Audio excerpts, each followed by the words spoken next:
اگر مخلوق کو سجدہ کرنے کی اجازت ہوتی تو میں بیوی کو حکم دیتا کہ وہ اپنے خاوند کو سجدہ کرے۔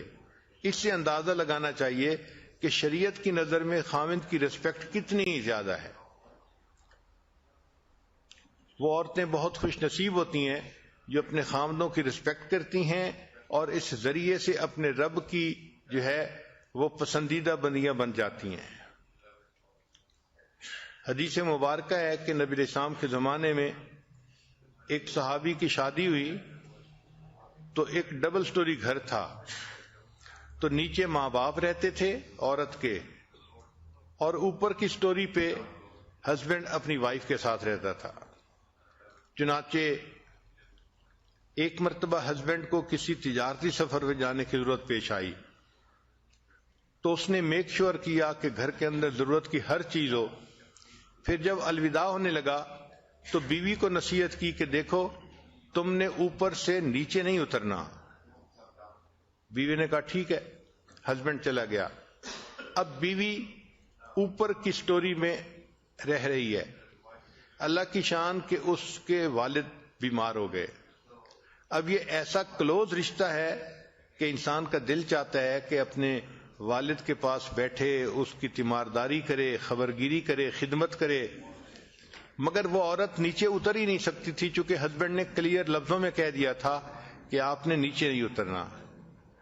اب جب وہ نیچے نہیں اتر سکتی تھی تو اس نے نبی علیہ السلام کی خدمت میں پیغام بھیجا، اے اللہ کے حبیب صلی اللہ علیہ وسلم، میرے خاوند جب سفر پر جانے لگے تو انہوں نے کلیئر لفظوں میں مجھے کہا تھا کہ تم نے نیچے نہیں اترنا، لیکن اب سچویشن ایک نئی ڈیولپ ہو گئی ہے کہ میرے والد بیمار ہو گئے ہیں، تو کیا میں ان کی تیمارداری کے لیے نیچے اتر سکتی ہوں؟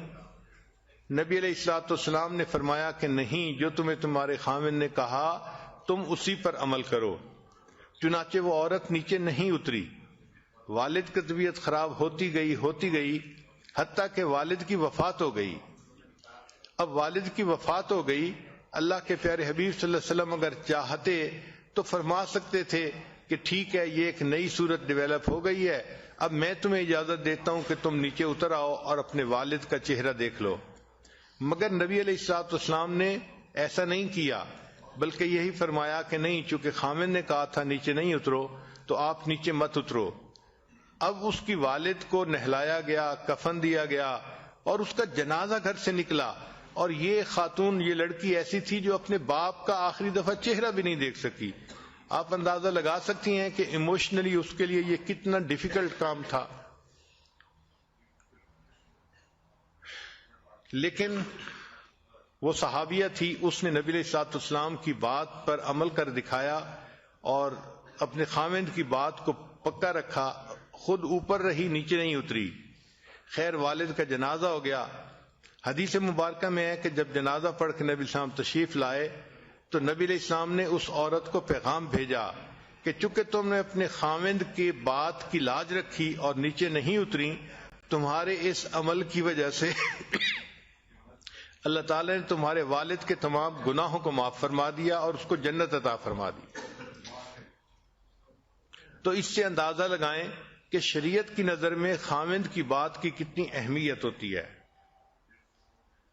تو پہلا پوائنٹ ہے کمیونیکیشن صاف ہونی چاہیے اور بہتر ہونی چاہیے۔